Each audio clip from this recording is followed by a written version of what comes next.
Hey everybody, it's Bust with Battles with Bust number 229, and today we're doing battle in the Foundation's Gauntlet. And so, if you're not familiar with the Timewinder Gauntlets, again, this is around for about a week, and we're only able to play with the Foundation's cards. So the first set of cards released in that initial 2020 expansion are all we're able to play with, but the cards are in their current state. So Fiora costs 4 mana, Deny costs 4 mana, Omen Hawk gives a boost to 2 units instead of 3. The current state of things, not the old one. If we had to play with the old one, who knows what 7 iterations of Hecarim and 8 iterations of Tryndamere we'd have to play with. And so it's pretty cool that it's in the new version. In terms of the format itself, it is the bring your 3 decks with the pick and ban, to where we get to ban one of our opponent's decks, they ban one of ours, and we pick one of our remaining decks to play with. This was supposed to be a best of 3 format. Riot made a bit of a whoopsies and made it best of 1, but still has the 3 deck pick and ban, which I thought turned out to be kind of an interesting and neat format. Even though it wasn't intended, I think it's been a little bit of a pleasant surprise in terms of how the format plays out. Then, if you're looking for some more of these Foundations only deck lists, you can scroll back in the channel a little bit. We've been playing this for the past few days, had a bit of success with a few of the different deck lists we're bringing.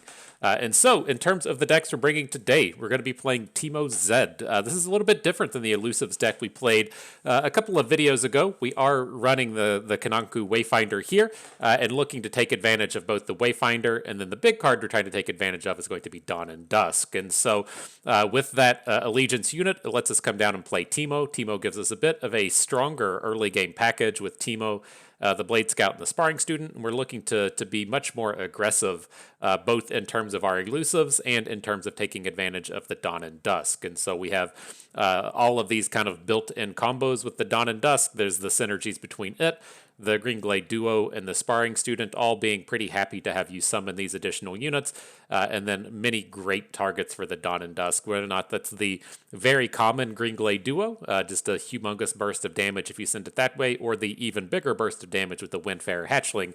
Lots of great targets with it. Maybe we'll get to go full meme mode today and boost up the Teemo. We'll have to wait and see how that comes out, but lots of great synergies there. Otherwise, we have a bit of a interactivity package with the 3 Mystic Shots, our other non-Ionian package, a handful of combat tricks in the Twin Disciplines, and then the Ionia interactivity package in the Will of Ionia and the Deny.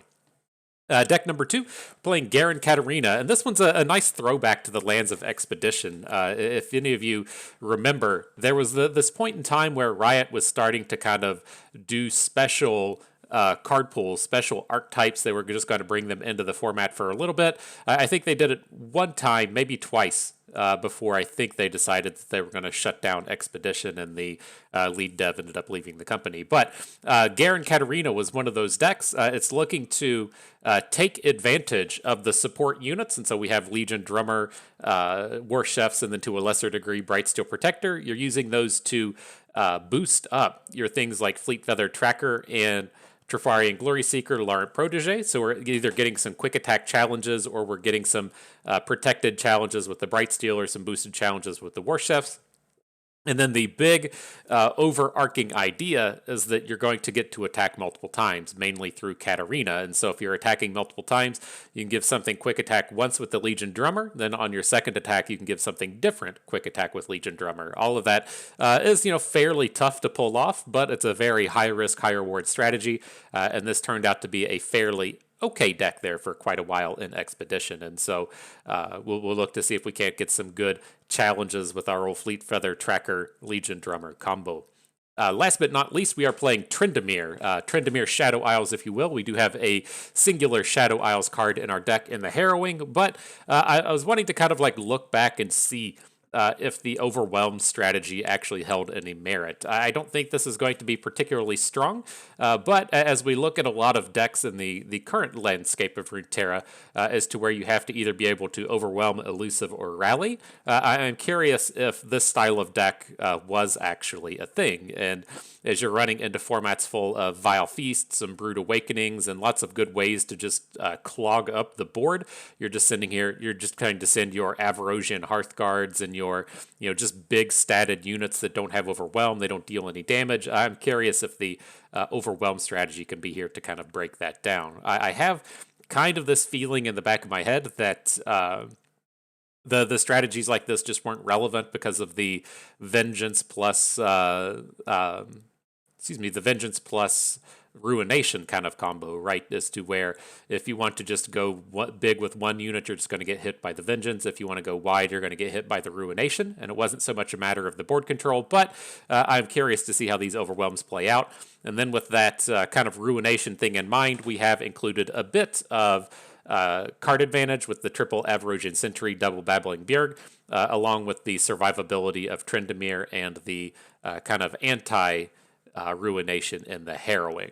So lots of cool stuff with these decks. Hopefully we'll have a bit of success, but you all know what we have to do before we jump into battle. We do have to go and pay the pay-to-win price, and I was actually kind of surprised with this one. The Avarosian Outriders was one of those cards in Expedition that was actually quite strong. This was one of the places to where you had some really powerful Freylord Allegiance decks to where I'm pretty sure this guy got nerfed at some point in his career, right? I don't think he was a 3-cost 3/3. I think he was like a 4-cost 4/4 or something, and he eventually got nerfed. But this Allegiance power piled onto things like Enraged Yetis on top of your deck was a pretty powerful strategy. And so I know we used to run that thing. I'm just kind of surprised that the Outriders hasn't been turned premium yet, but he's been turned premium now. He's ready to go. He said the price has been paid. I'm ready to win. He said, let's jump on in. And so the Dusk till Dawn deck, the Quick Attack Challengers, the Whelming deck, ready for battle. All right, so here it goes. See what turns up. And all right, the usual suspects of enemies here. Lots of control decky looking things. I'm typically just coming out and banning this this Anivia Shadow Isles deck. I haven't really been excited about leaving it up, but I'm kind of curious if we shouldn't switch over towards Karma now that we're playing decks like the Dawn and Dusk Zed that run into a bit of trouble with Deny and potentially even our Tryndamere as well. But I think in terms of these kind of control decky lineups, the deck I would want to play is going to be our Zed deck, and so I think we will give this a shot here. Let's just ban out this this Karma Thresh and see if we can't run our 1-drop units into the Shadow Isles deck successfully, or our 1 health units. This is typically the problem you run into with these strategies. He says, "Cool, you're letting me Anivia." Say, "Cool, bro, I'm going to Teemo." That's what we're going to bring. And so here, we don't really play that enough of a 1-drop package to want to hard mulligan. I think we want to hang on to the Green Glade Duo. It's just ultimately she's kind of scary in the sense that we have to play her on turn 2 now. And if opponent has a Vile Feast, it's just going to be a huge shutdown on her. I mean, maybe we can just give it a turn, but not really excited about running them out. Maybe we'll wait. And we can play the duo when friends on the follow-up turn. The dark beckons. Is this where the feast comes in? Catalyst, sure. Okay. Well, it's nice to have a little bit of protection here. He has the mana at this point to start dropping things like Withering Whale. Again, another scary one for our giant board of 1 health units, but maybe we can play around it a little bit since we just picked up the Deny. They cannot hide.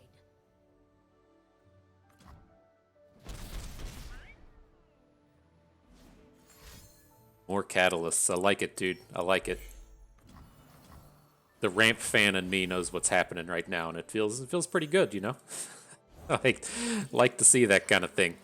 And so here with the Anivia, there's a couple of thoughts. This attack is a skill ability, so we could deny it, right? She's going to make a circle on the middle of the board, but I'm leaning a little bit more here towards just, say, playing the Conspirator, returning our Blade Scout. We'll just play a Twin Disciplines onto the Green Glade Duo, and that's how we will protect from the Anivia Blast. I think we really need to have this Green Glade Duo popping off next turn, though. Strike them down.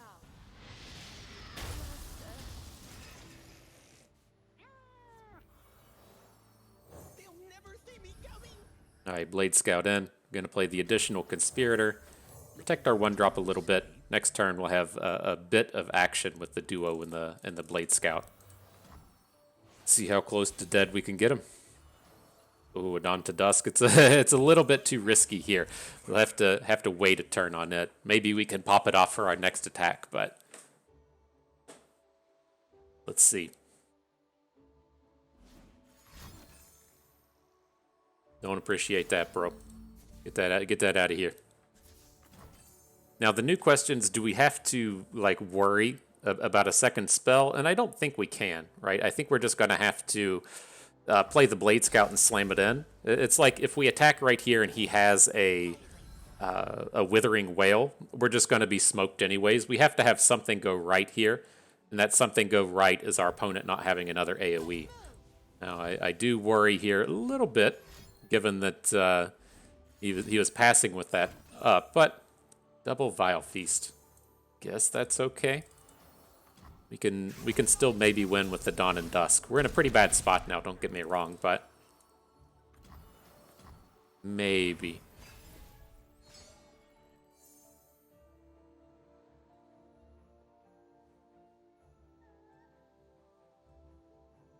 You can see the Devastian border from here.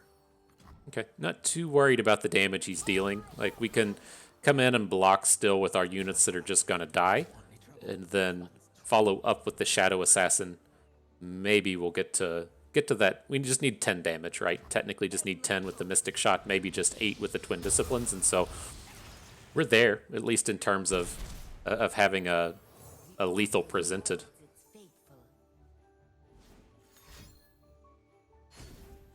What's our flip? Oh, it's Harsh Winds, isn't it? Oh, that's so brutal. We can't play our Dawn and Dusk when our opponent has Harsh Winds in hand. The Freljord's eternal guardian. Extra hands never hurt. All right. See if we can't get there this way. We're close. I mean, we're pretty close. Warm hearts and hot. I guess he does. We do still have to remember he has that Harsh Winds in hand, but I know a way. getting close.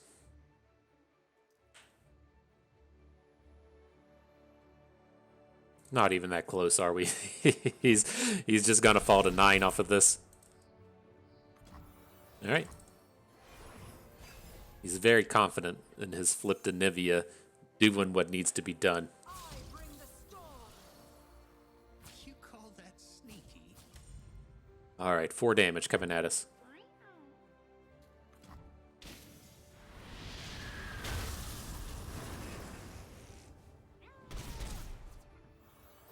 Silent as death. Another Dawn and Dusk. Well, okay. We're not going to play 2, right? There's just no way we're going to be able to pull off 2 of these things. Let's go ahead and use this as a draw 2. See if we can't pick up anything useful. Then, I mean, Zed's not that useful here, but we at least have another elusive in the Blade Scout. Windfare, Hatchling. Okay.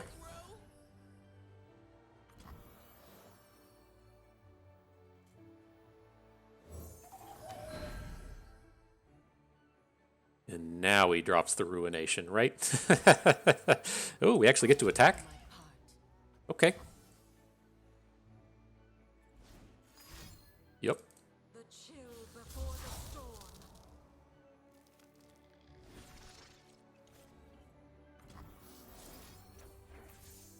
Let's get those damages in.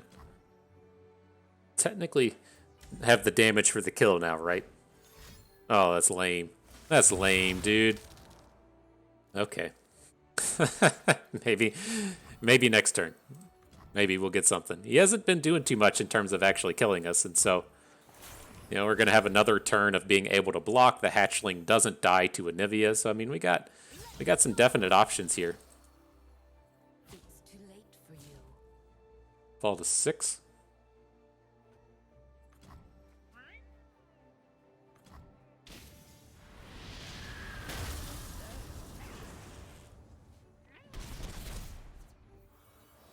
It's weird having these days where the Hatchling still gets to stick around. This used to just be a 2 health unit, and so it would most certainly be dying in these kind of spots, but he's alive right now.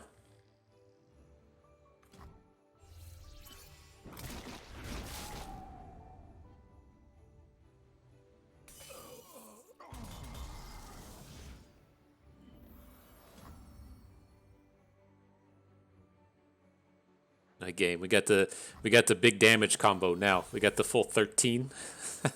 Let's see if this can do it.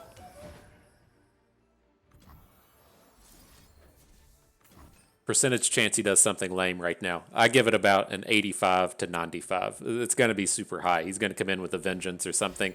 Harsh Winds isn't like horrible, right?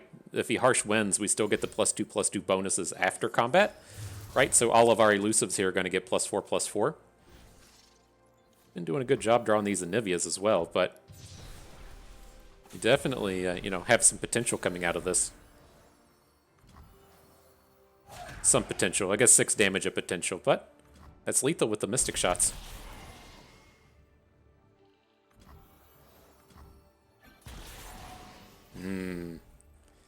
Did we do it? Did we do it? Yeah, I hope we did it. This is going to be nice. This is going to be nice.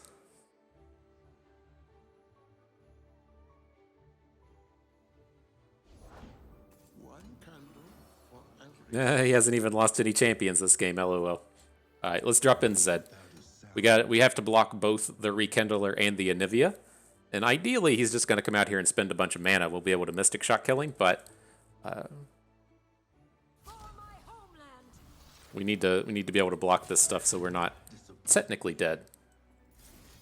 We'll drop the Mystic Shots here, though. The thing with this is the thing would be to worry is he's going to play like another Kindly Tavern Keeper and heal back up. Get out of here, Nivea. Just get straight worked over. Oh, that was beautiful. That was beautiful. That was a good win. GG. I'm not excited about that matchup again. Like, I like our idea of banning out the Deny deck, right? If he had Denies for those Dawn and Dusks, it would have been pretty bad, but like this is not a lineup particularly well tuned to deal with that Shadow Isle stuff. We'll have to see how it goes if we like try to play the Freylord deck against it or something. But running the 1 health unit deck against the Shadow Isles doesn't feel that great. All right, and so we saw the Anivia. We're just going to ban this out again. I don't want to play that deck anymore. We'll see. We'll try to bring our Tryndamere deck. It's like I don't know what opponent would be more likely to bring here. I would prefer to play against the Ezreal Karma deck. Like I just feel much better about them not having the Shadow Isles package, but I mean, there's no way to tell what he's going to bring. Okay. Brings the easy Karma.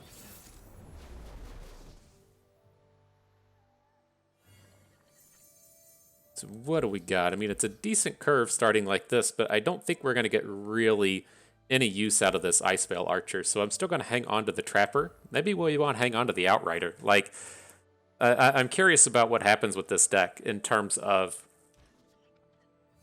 like the stat-based removal should not be good against like Trappers and the Enraged Yetis, right? And then the only kind of like real removal that they should be bringing is going to be like Mystic Shots, Get Excited, Thermogenic Beams. Like that stuff doesn't do good. The card we'd be a little bit worried about is things like Will of Ionia. But like with the Yetis, the Will of Ionia is terrible against those. And so I think the big stat boost from the Outriders is going to be pretty strong.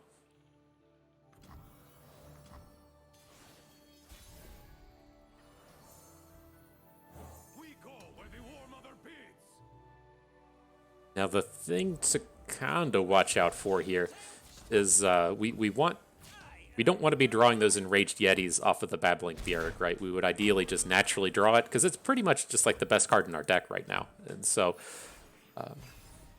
we'll see how quickly these Yetis turn up. This boy turned up immediately. Appreciate it. The dark beckons. Probably the best Avalanche we'll get this game. We'll go ahead and drop it in. Takes down both of his units, leaves our Trapper back. We can still drop our Trapper plus Yeti this turn. Pretty good stuff.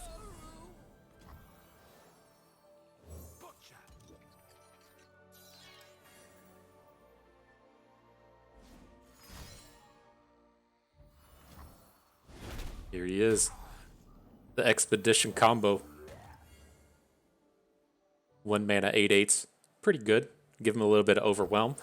It's like we're playing Talia Lysandra out here. And he overdraws Deny. Cool. And so, do we want to like drop a unit, or do we just want to open? Like, this isn't a format to where you have to worry about things like Concussive Palm. I think we could drop in a Reaver. Pillage and burn.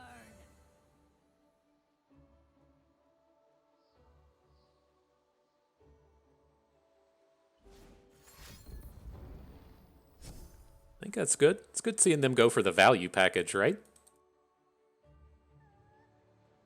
Nice. GG. Maybe rank 32 on the ladder, but according to ftpbus.com, we're the #1 player in the world. GG, friend. Oof. Telling you, man, those Avarosian Outriders. That was just the pay-to-win price, am I right? You know? CEO's learning about it. He's learning about the pay-to-win lifestyle. All right, good stuff. This is the first Vladimir we've seen. I think that tells you perfectly just how terrible Vladimir is, and that nobody wants to play it even in the Foundations only format. You deserve a rework, my friend. I'm sure you have a large fan base in the League of Legends.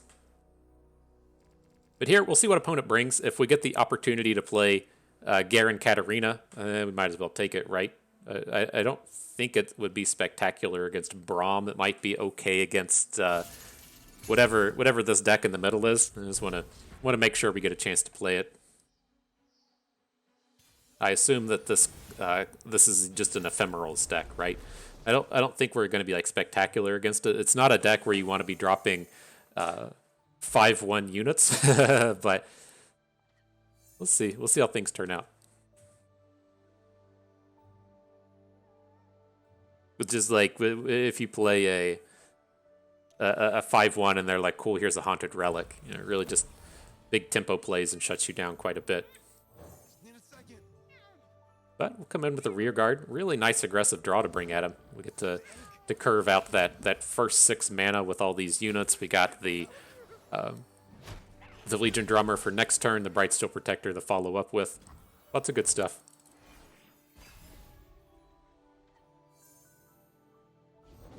Protect the high ground. That makes life a little worse. I mean, do we ever just want to give up on this thing? We would prefer to take it down, but it's like we either have to... Maybe it is okay just to trade away our Legion Drummer, but if we're just going to trade away a unit, let's trade away the Brightsteel. What have we here? I'll stop you.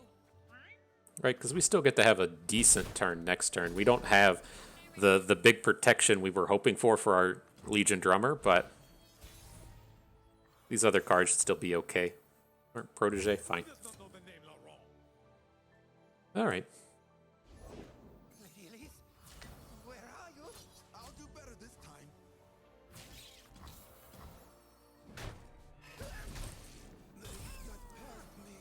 But yeah, if you're not familiar with us talking about the elusives, overwhelms, and rallies, this stuff we're running into right now is exactly why you have to have those kind of things. It's just very, very tough to deal damage through all these little hapless aristocrats, and so that's the reason we're playing that big Overwhelms deck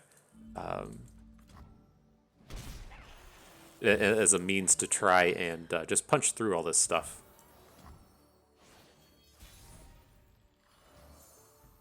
All right, so who are we going for this turn? We're like 100% going to play Trifarian Glory Seeker. I just worry a little bit about getting hit by things like Vile Feast, and so I don't really want to play it first. I'm going to lead out with the Legion Drummer and see what opponent does. Ideally be taking this Callista down this turn. Okay. Victory requires a sharp blade. We lost our protection, but we might still get a trade here. I'll cut them up. You're mine. You call this hardly fair. Glory unrelenting. All right. So not the most perfect way, but we got through. And then with him playing the Shark Chariot in the middle of combat like that, I would just assume that Hecarim's coming down next turn. Some other ephemeral card. Probably doesn't have any interactivity in hand, so that's at least a bit of a perk. Oh, Hecarim.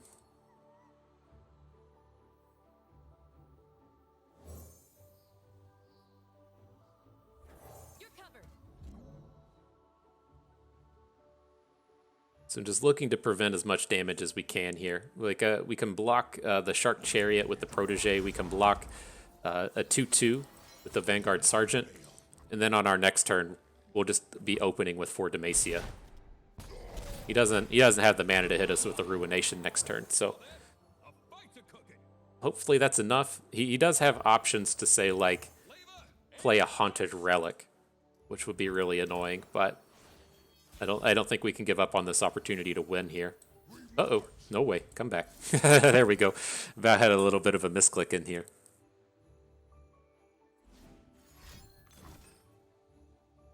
Okay, perfect. So we can still take down the Hecarim. That was not a good target for the Grasp, right? Because we can Worst Chef the Protege and now use it to take Hecarim down.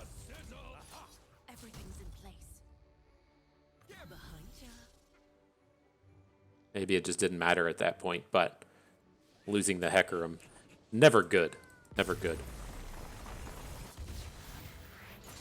I don't remember if Hecarim is like the most changed card in the game. Like he used to just be like hands down in this era, just the most powerful card and the most powerful champion. And so there was a lot of editing him down like in terms of mana and then adjusting his stats. And I think he was initially whatever he is now. What is he, like a 5/6 5-drop? But I think they initially said like go to 4/6 and then to 4/5, and then they pushed him down a point of mana so he'd be a little bit better with the reduced stats, and then they sent him back up, and then they've messed with that the flip ability, and now like more recently he has the permanent bonus off of flip, and so he's seen a lot of change, a lot of reworking.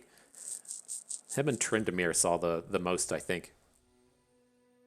All right, but what are we going to be doing here? I'm interested in both of these decks here on the left. We'll just ban out the Lux Thresh and see do we want to take the Katarina deck in against these? Like, realistically, this is the kind of space to where Teemo Zed should shine. These decks don't have the removal that scares us. Like, I'm curious if this is going to be just this Elites deck. I assume this is Elites. It tends to just not deal with what we're doing very well, but they don't have the Withering Whales, the Vile Feasts, the ways to just come in and deal a bunch of early damage. I'll write my own story. Another day in the field. Night, Teemo. Gonna Dawn and Dusk you this game. It's gonna be sweet. It's gonna be sweet.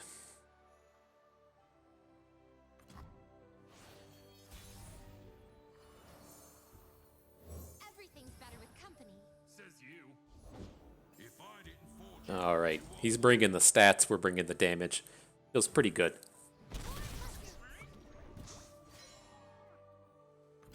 It's like he's gonna drop a big 4/4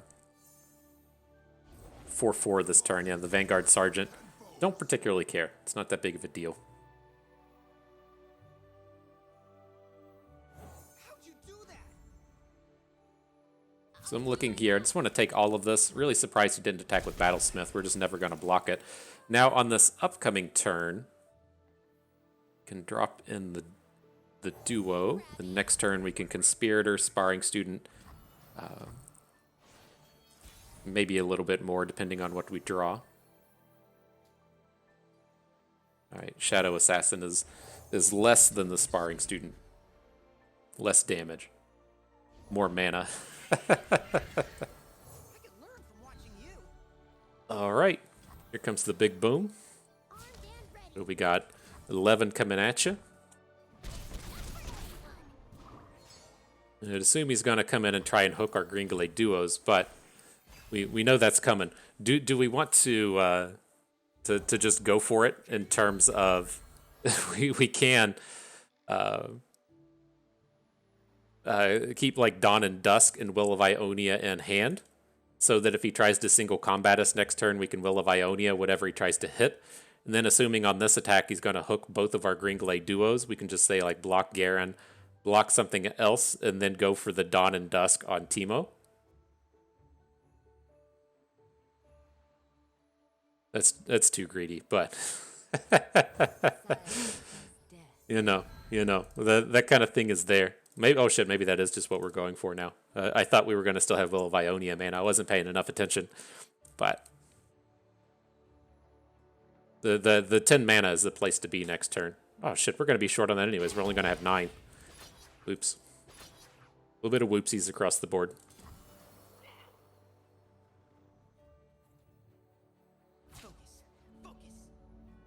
Oh. Fall to 1? Like, what's the chance that this deck ever plays something like Blade's Edge? Has to be 0, right? Has to be 0.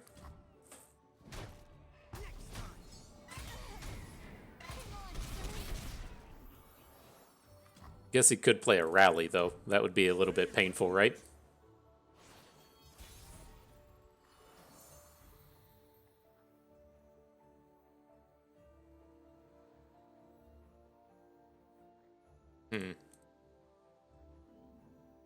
Well, you know, you know what we're here for, right? Let's do this. Let's play the Blade Scout first. Let's see. If he has the rally right now, we can still, like, kind of get out of the turn with the Dawn and Dusk, but we would have to block all of his units and we're just going to die. We messed this up quite a bit, but I'm hoping we can go for the big play here and have it be something cool. Just play a dude that doesn't matter, right? Uh-oh. He's GGing before we even drop anything. Alright, let's go for the Teemo. He can he can single combat something down, but we'll still have the 6 damage in the back if we need it. Laser beam. Nice. Getting a little bit of Dawn and Dusk Teemo, loading them up with all the puff caps. That's the way to do it. It's like we're playing Path of Champions. Alright, GG.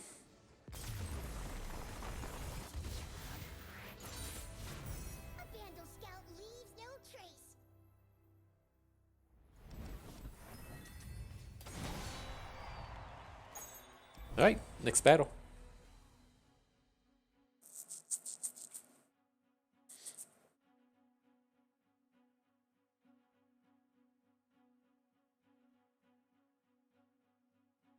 So we got to pull off pretty much everything at this point, right? We haven't had any big rallies out of the Garen Katarina deck, but we got to pull off the Outrider into Enraged Yeti. Wanted to showcase that a little bit. We got to pull off the Dawn and Dusk onto Teemo, classic.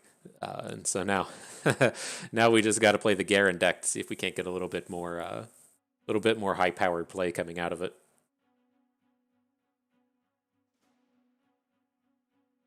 Where's everybody at? Did everybody give up? We're done playing for today? All right, here we go. So what do we got here? The Ephemerals deck looks like... I'm not sure what Ashe Garen is supposed to be, but it's probably like a pretty... I would guess it's like a Challenger's heavy style of deck. And then I think I'm pretty okay with leaving up something like Heimerdinger Karma. It's just the Shadow Isles lists are the ones that tend to give us problems. And so let's do this. Let's come in and just ban out the Ashe. And then we'll play the Garen Katarina. I assume people that are bringing Heimerdinger Karma are just going to be filthy Seraphine players and bringing that nonsense in, but we'll see. Bring into the Ephemerals. All right, I take it back, dude. I take it back.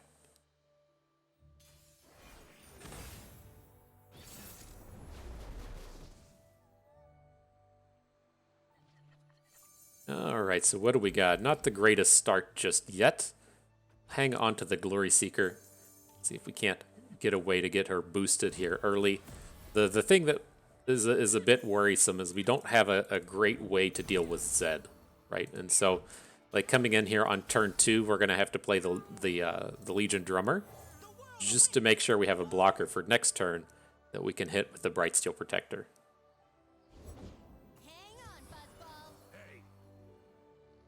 I was not expecting Green Glade duos out of this, but I guess it's not unreasonable. Let's try to build up the big board, right? I mean, we have the drummers, we have the 2 challengers. I don't think we want to be coming in and making trades this early. Uh-oh, he's bringing emotes. I am the blade in the darkness. My shield is yours. Alright, so that should shut down Zed. We'll just take 3 from the duo this turn. And then we can hopefully challenge him down on this follow-up turn. Unfortunately, can't get both challengers down this turn, but I think it's okay. Flavor and spice. So I'm going to lead with the War Chef. The idea here is I want to protect the Legion Drummer with the War Chef so we can attack Chef into Drummer into Glory Seeker. The Glory Seeker getting the quick attack challenge onto Zed.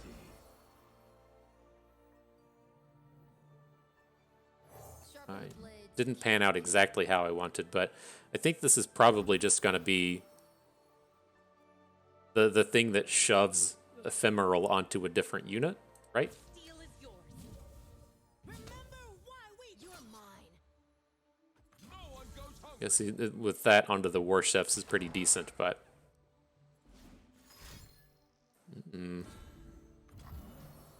okay. Well, we still have to deal with the Zed, but at the end of the day, we dealt with his.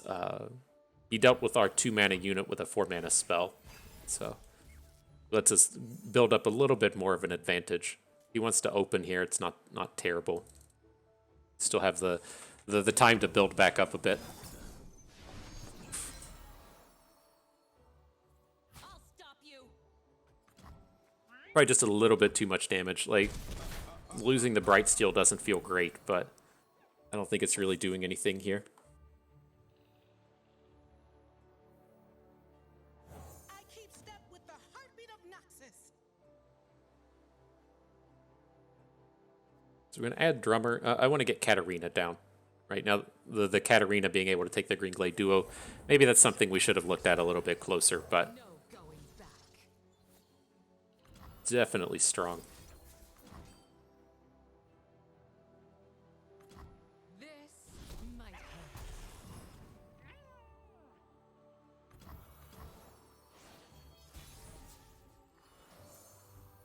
Cytherea. I think she's probably a little bit too slow here. I think it's going to be, like, we're going to be looking to play Katarina next turn. Maybe even 2 turns from now, but the Laurent Protege is the one that's definitely happening here, right? I want to Strength and grace. challenge the Zed again.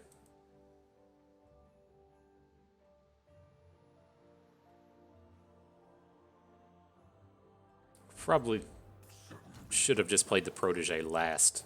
No one's the wiser. So when we come in with the attack, we don't care about Katarina at this point, right? She's going to just come back into hand. We can't deal with Hecarim. We're just trying to decide who we want to hit with the Bright Steel. And it's probably the Legion Drummer. It's just going to be our biggest unit, right?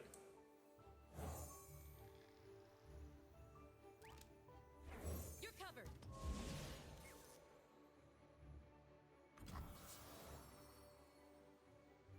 Batter 'em. Honor guide me. To victory. To the point. I do worry a little bit about leaving the elusive up, right? Because we can block Zed with like, just double units next turn. I guess if he has Ghost, that would be a way to get Zed moving, but ooh, he just blocks with the Life Blade. Eyes open. Even better. Fear. Eyes open. I sense fear. I thought this was a real consideration to come in and hook this turn, so that worked out nicely. And then if he doesn't open on us, we can just throw Cytherea in front of Hecarim, right? So I think that's all pretty good. No one gets in my way.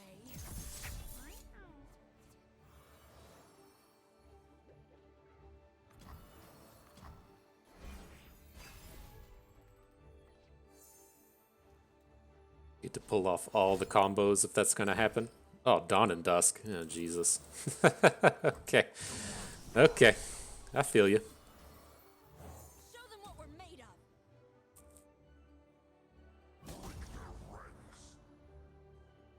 So is Hecarim gonna flip? That's the only scary thing, right? We can just take the 10 damage from Hecarim and not be in a horrible spot. I guess if we're just putting... It doesn't matter. These units are all ephemeral, right? The only one that really matters is this Laurent Protege. And then if he has Twin Disciplines, we're just dead anyways. Okay. Nice.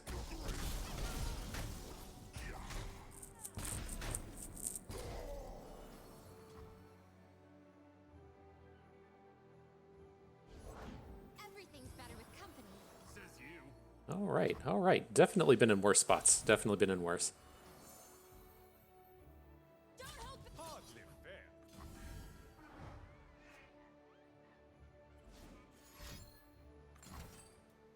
Sure.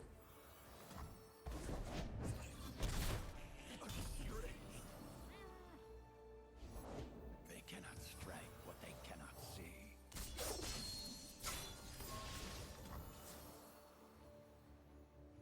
Do we want to double Katarina? I don't think so. Break their spirits. Just get the Protege down. We can hook the Life Blade out to the right. Try and get our lethal this way. And this way, even if he... I don't think there's much that would have sent... Like, he can't play Will of Ionia there. He doesn't have the mana, but we did technically have the 6 damage with the Katarina and the Blade's Edge. Nice. Next one. We're gonna have to try and bring in the Overwhelms deck now. Get at least every deck in twice. Something like that. Maybe. You never know. All right. The bigger aggro lineup coming at us. This is fine. I've typically just been banning out Jinx Draven whenever it turns up. I think that's the one we'll take. Definitely against a triple aggro lineup. I feel a little bit better about doing that. Now, against these, I'm leaning more towards just bringing Zed against this. Like, I'm not sure. Like, I wonder... I would think that if you're bringing Jinx Draven, your backup is just going to be Elise Darius, and you're probably never playing... the Fiora deck, but here it is. There's Fiora coming right at us. I think we're like pretty okay against this. Got to play units before the 4th turn, but hands more like this, right? With the Green Glade duos and Zed. I think pretty strong. Like if you're not playing Fiora until turn 4, she does get to start being, quite strong at trying to take down Zeds and stuff, but Everything's better with company. Says you. I think this is good.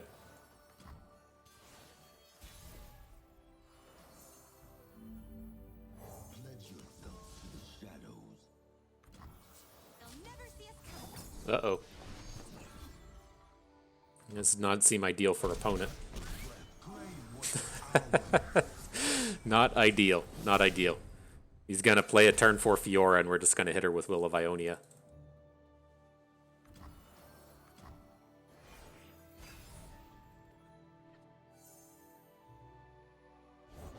I long for a worthy opponent. To say, uh-oh. On guard. He's got to play a trick now, right? He's got to play a something. If he wants his Fiora to survive this Zed, he's just like so super invested in this. Nope. LOL. What's today's lesson? Alright, then do we just try and open for the lethal? I mean, probably. How much is this? 13 into 10 with the deny backup?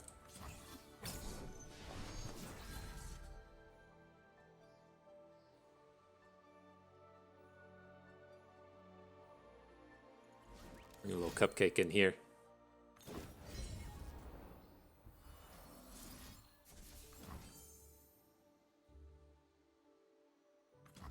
All right. Got him.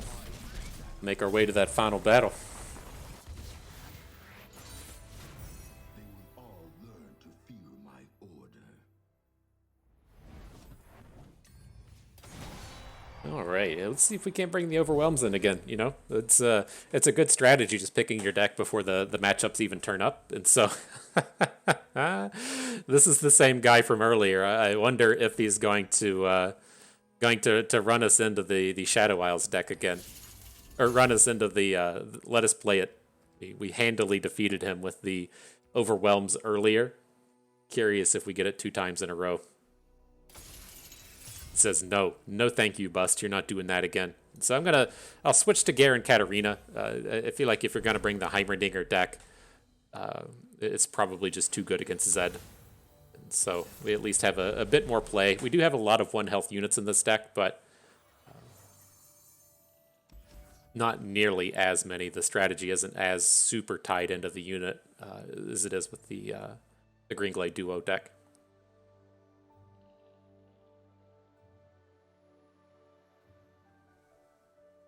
All right. Not the strongest of starts, but I think Katarina should give their deck some fits. And then, if you can't directly deal with the Donger, then at least having answers to the turrets and all the Blade's edges is kind of interesting and neat. We march as one, an unstoppable force. Bring a little Mystic Shot. Beam, even better.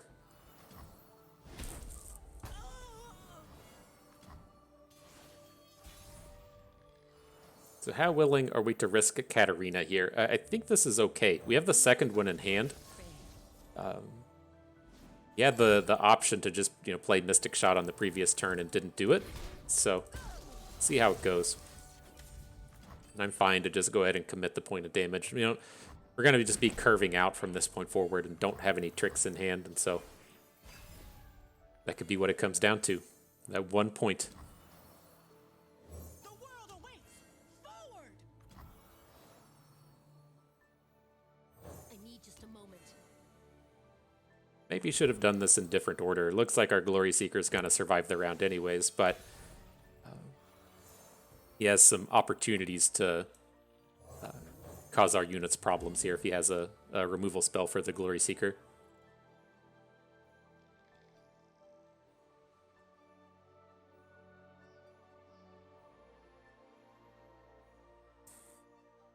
Right, and then lots of options here. I do like protecting the Glory Seeker. We have the kind of secondary option to Bright Steel onto the Drummer. I don't think we're going to need to do that. Ideally, we'll get to attack with the Katarina this turn. So I'd like to see him spend a bunch of mana here, and then us potentially get Katarina down so she'll be flipped and ready to go on these future turns for the rallies.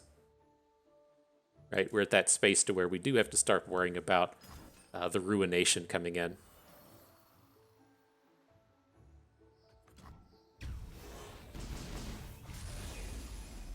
Right, nice True Shot Barrage. No going back. For glory. There's not any 1-mana removal spells that he can have access to. There's no Go Hards coming at us, no Quietus in this format, and so hopefully we're safe there. I'm curious when the Rising Tides or the Targon one or whatever comes out, if that's going to be a part of the game, if they're going to be hitting us with To me. the KDA special event, right? It wasn't technically a set. If you go and look through like the files and the way Riot does things, it was technically a part of a set, right? They tend to have like, we're still technically in season 6 or whatever in terms of the way Riot kind of functionally hands all of the cards internally, but Follow my lead. Face me. nonetheless, let's see how this goes. Got this big hit in onto the Funsmith. I'm wanting to do my best to play around the Ruination this turn, and so he does know that we have Katarina. It's on board. It's pretty obvious at this point, but if we can get an attack in and then play around the Ruination with our rallies, I think that'll be good. Looks like he's about to drop a Vengeance onto Cytheria, but I mean, this is a pretty valuable turn if the Glory Seeker gets to take down the Funsmith, and then we say play a Protector and a Katarina. Just get a second attack in. Fantastic way to play around the big spell.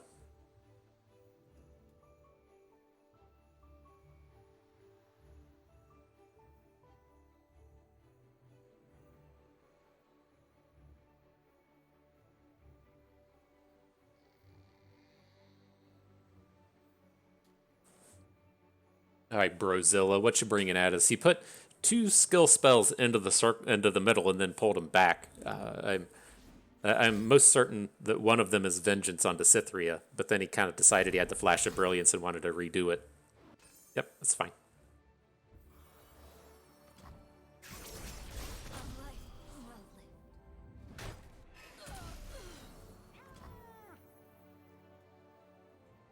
Let the bloodshed begin. All right, Katarina on board. Go ahead and protect her with the Bright Steel. I don't know what he would have for 2 mana, but she's definitely safer now. It's just a myth. Get little dumb Spiderling off of the board. They're afraid. They should be. Looks good.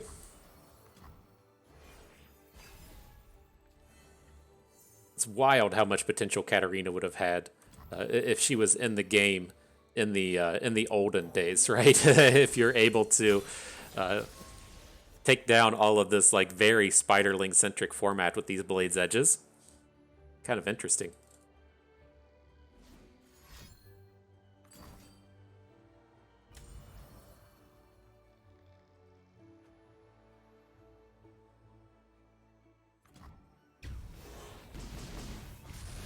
All right, so Katarina down. How much do we want to get invested here? I'm just looking at, like, coming into this next turn. Like, I think we just want to play the Bright Steel and get in and attack. We've already rallied. Adding in the second Katarina doesn't seem like it's going to add a ton. Okay.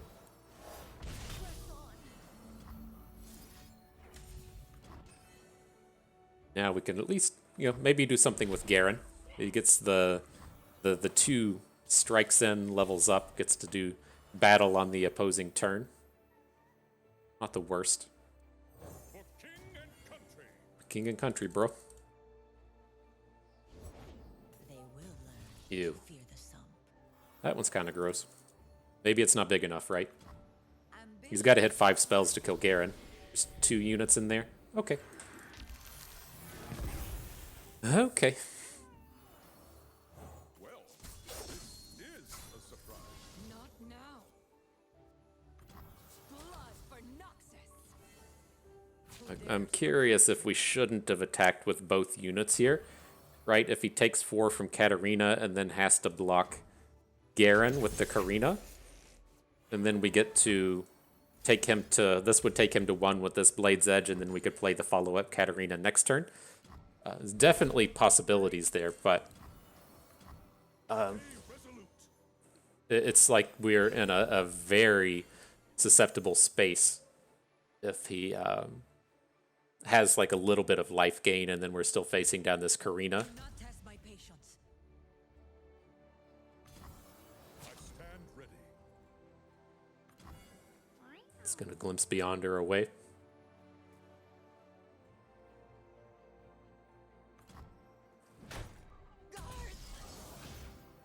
Need a second. All right, so here's what I'm gonna look to do. I'm still worried about whatever big removal spells he's gonna be playing. I want to get the Saboteur and the Rear Guard on the board, and then we're just gonna look to open attack next turn. And so I'm not committing anything more this turn. If he wants to play spells and then give us the opportunity to follow up with Katarina, that's great. But I think this is more than enough to make him start reacting and spending mana.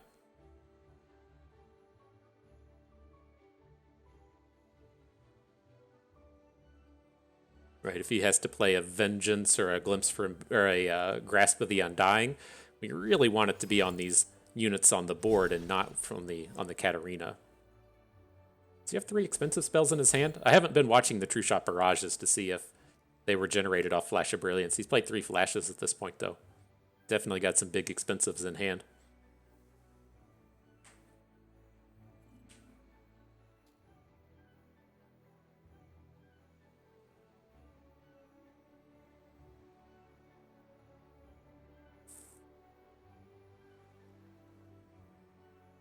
Saying, uh-oh.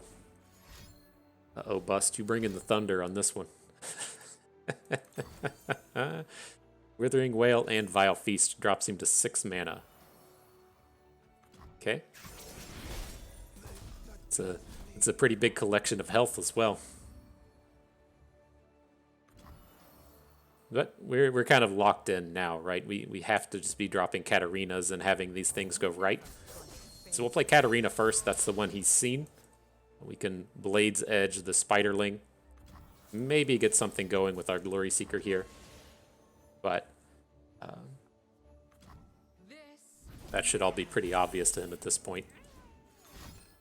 Brood Awakening. Okay. Well, the Glory Seeker is no longer very good. But this Katarina is going to be getting a lot of action here. Let the bloodshed begin. To the point. Have you ever seen so many values?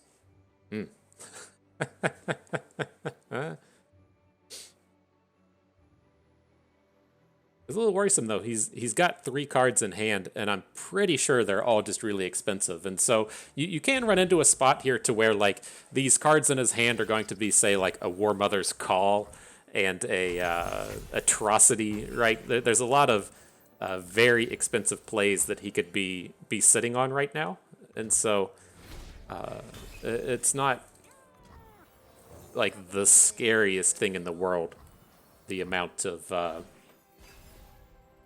cards in his hand. We'll see. We'll give it a we'll give it a round and see if we change our tune. But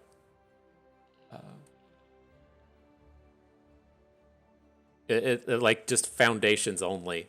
You know, I'm not sure how worried we are about that. A little adjustment for a lot of power. All right. Do we drop the chefs? I don't think so. I think we're just kind of like, I don't know. He can't have more True Shot Barrages at this point, right? We'll just advertise everything that we have. Can add Katarina now.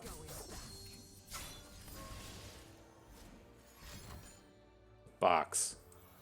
Gross. Okay. Not a bad draw. So I don't think there's much reason to attack with the Glory Seeker here, right? We just getting a trade is going to play into his favor. We really need to be finding, like, if we're stuck with the Glory Seeker, we need a way to protect it. Whirling Death has to be fine. And he's probably pulled himself out at this point now, but... Oof, most certainly, most certainly. We're not playing any decimates in our deck today. Alright, GG. And so that's tough, right? We did have that turn to where we could have potentially gone for it with Katarina. It seems like, given how that played out, it probably would have worked, right? If we, on that turn where we had Katarina and Garen, opponent was at 6, we could have attacked with both. He blocks the Garen, we get in for 4, we Blade's Edge to face. Next turn we play Katarina and then send a new Blade's Edge to face. But that's a pretty tough spot if opponent has any heal, and we've basically just given up our entire board to that Karina. And so maybe it would have still been okay, because like the Karina does deal 8 damage to the face, but she doesn't do a ton in terms of actually ending the game. And so maybe we should have just gone for it there, especially considering the opponent had like the 2 or 3 expensive cards in hand, and they're going to be the ones playing off the top of the deck much better, right? We're not like in a really good space just trying to close out the game with Katarina. Like, it was nice that we had Katarina going for like 3 or 4 turns, but that's not enough to pull off the game against this deck enough of the time, I don't think. And so probably should have just gone for it, because then we still would have been in kind of a similar space, right? We would have... He would have been forced to come in and be blocking our Katarina as a means to try and stop the death from coming upon him. So, interesting stuff. And so, nonetheless, reasonable set of decks. Teemo Zed, this was the good stuff here. I'm glad we got to pull off what we did. This is, not as strong as it was when the Kananku Wayfinder used to summon 2 allies, right? And so it was a much bigger deal if the Wayfinder was doing stuff like summoning double Teemo, right? People would actually play this deck with the only 1-drop being Teemo. And then the Wayfinder would get to pull out 2 copies of him. But now that we're only pulling out the single copy, I feel like it's much safer to play the kind of width package. And so I'm not certain what is entirely better. You know, if you want to play Freylord, so you have access to Omen Hawks for the Wayfinder, or if you would rather go for the P and Z and hitting Teemo, both of them are reasonable decks. But I think that the Freylord is probably a little bit better, and probably the best thing that you could be doing is just a little bit of a mixture of this and the Freylord Elusives decks we played, to where we're now going to be playing things like Dawn and Dusk to help come in and close out the games. But another reasonable deck. Katarina Zed, or Katarina Garen, another decent one. It's tough to say if this is the best Katarina deck that you can be playing. I think that it's probably definitely on point that Katarina is one of the just absolute strongest things you could be doing, right? She's absolutely powerful in the current meta, and to take her back to the lands of just very few cards, she's arguably the best champion in the game right now. And so the best deck with her may be the kind of like Freylord version, where you're also playing with Ashe, and that kind of blood on the ice thing we did with Ashe and Darius. But you know, however you take it, you probably should just be playing Katarina in your lineup. And so this is a pretty reasonable way to go about it. But is there a better Katarina deck? Probably. And then is there a better Garen deck? I doubt it. I'm not a huge fan of anything that the elites are doing right now. It's just a wonder how necessary Petricite Broadwing has been for Demacia to be good. And so maybe we'll change our tune as the Rising Tides rolls around and we get access to Misfortunes and Quins and stuff. But as it stands right now, I don't think Demacia is very good. And these Garen decks I've played haven't felt particularly powerful. Last but not least, we'll have to bring the Tryndamere Overwhelms again in a future video. I plan on doing one more of these. I don't feel like people want to just see this 7 days in a row until the next Gauntlet comes out, and so I'll get one more of these Gauntlet videos in, and then we'll switch back to playing Constructed. But a pretty interesting deck here. I think there is something to the Overwhelms, as you could kind of see in that last game we played and against some of the other Shadow Isles players with the Hapless Aristocrats and the like. It's just so easy to shut down big stat units, right? If you want to be attacking with Garen, or if you want to attack with an Avarosian Hearthguard, it's very easy to make them do 0 damage. And so the power in the Overwhelms is quite strong. It's just the Overwhelms currently in the game right now aren't very good. It's like I'm already playing Mighty Poro. I was considering playing Braum just as a way to summon additional Mighty Poros, and it's just, you know, kind of tough to actually get the good density of Overwhelms out here. But there's no denying that they are strong. They counter those strategies kind of well, and then coming in with the Harrowing does give us ways to reload the board with like 40 powers Overwhelm and just close it out that way. And so I want to try this one again. I think there might be something here. We only got to play it the one time though, and so definitely look to bring this to the next video. And so, good stuff. I had fun with that. I hope you did too, because that is going to do it for us today. And so, hope everyone enjoyed the video. Hope you maybe learned a thing or two along the way and had a good time watching. This is Bust, and we thank you for being here.